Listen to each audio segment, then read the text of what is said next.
Naquele tempo que as sessões do Chico se estendiam pela madrugada, ele chamou minha atenção pela alegria com que ele chegava perto do Chico. Os olhos dele quase se inundavam de luz. Era sempre o último da fila. Ele vinha com aquele passo cansado, trôpego, né? Ele tinha a pele muito escura, o cabelo enrolado, uma ferida, quase sempre uma ferida nos lábios, pés rachados. Chamava-se Jorge. Eu acredito que o Jorge deve ter tomado muito pouco banho na vida dele, porque seu corpo franzino, magro, mal alimentado, exalava um odor desagradável. Ele tinha na boca alguns dentes apodrecidos e quando ele falava o hálito dele era quase insuportável. Quando ele chegava perto do Chico, o Chico perguntava para ele: Jorge, como é que vai a vida? Ele disse: tio Chico, eu acho a vida uma beleza. Ele falava assim meio de soquinho, né? Como é que foi a viagem? Ele morava tão longe que o Chico chamava a vinda dele ao centro de viagem.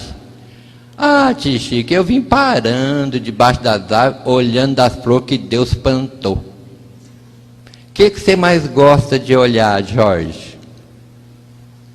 O azul do céu, tio Chico. Às vezes eu penso que Nosso Senhor Jesus está me espiando por detrás de uma nuvem.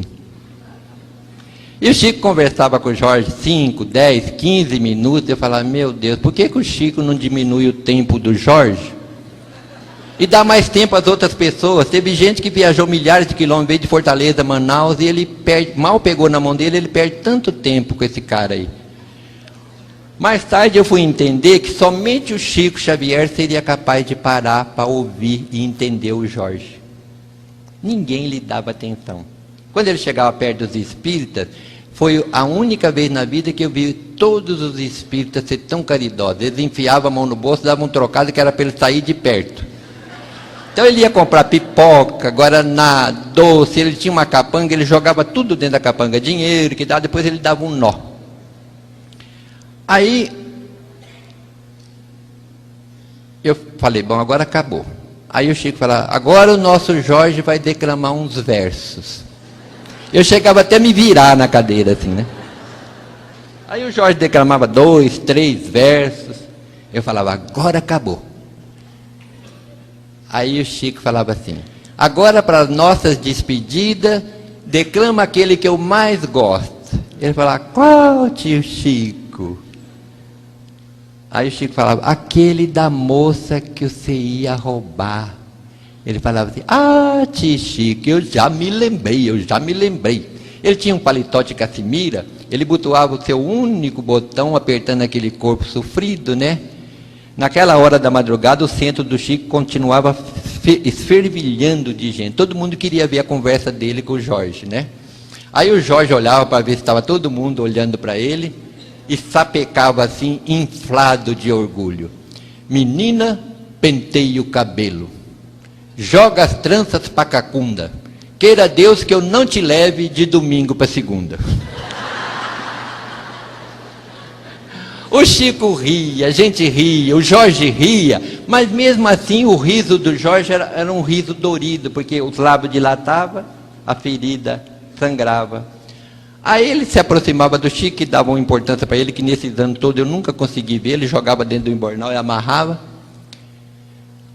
Aí ele beijava a mão do Chico, o Chico beijava a mão dele, beijava os dois lados do rosto do Jorge, ao que ele retribuía beijando os dois lados do rosto do Chico, onde ficava uma mancha de sangue. Ele falava quase dentro do nariz do Chico. Eu nunca vi o Chico ter aquele momento instintivo de recuo como eu tivera tantas vezes. Eu nunca vi o Chico se limpar na presença do Jorge, nem depois que o Jorge tinha ido embora.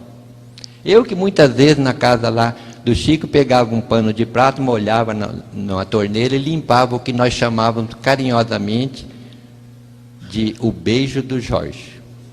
Eu não saberia dizer quantas vezes eu pensei em levar um chinelo para o Jorge, uma camisa, uma botina, Quando eu lembrava, eu não sabia o número. Falava, na próxima vez eu pergunto. E o tempo foi passando, eu não levei nada. Não levei nada e me lembro do apóstolo Paulo. Façamos o bem enquanto temos tempo. De repente, fica tarde demais. O Jorge desencarnou numa noite fria aqui em Uberaba. Esquecido do mundo, esquecido de todos, mas não de Deus.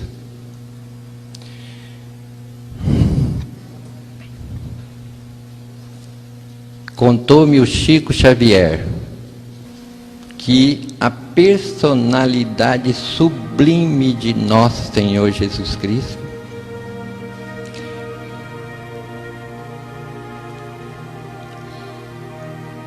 veio pessoalmente buscar esse homem de pele escura, cabelo enrolado, ferida nos lábios, pés rachados, mau hálito, mau cheiro. Retirou ele do corpo que estava envolto em pedaços de coberta,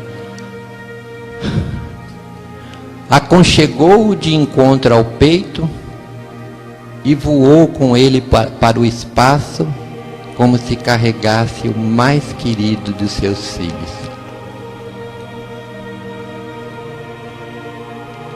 Não vos deixarei órfãos, estarei convosco até o fim dos séculos.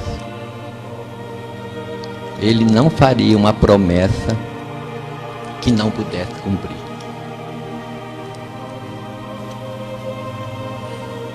E hoje, quando eu estava terminando, com saudade de Jesus, eu tive a impressão de que ele atravessou o corredor,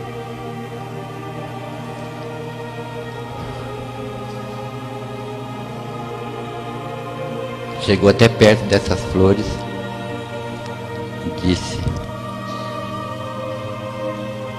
conta a minha história para eles, senhor.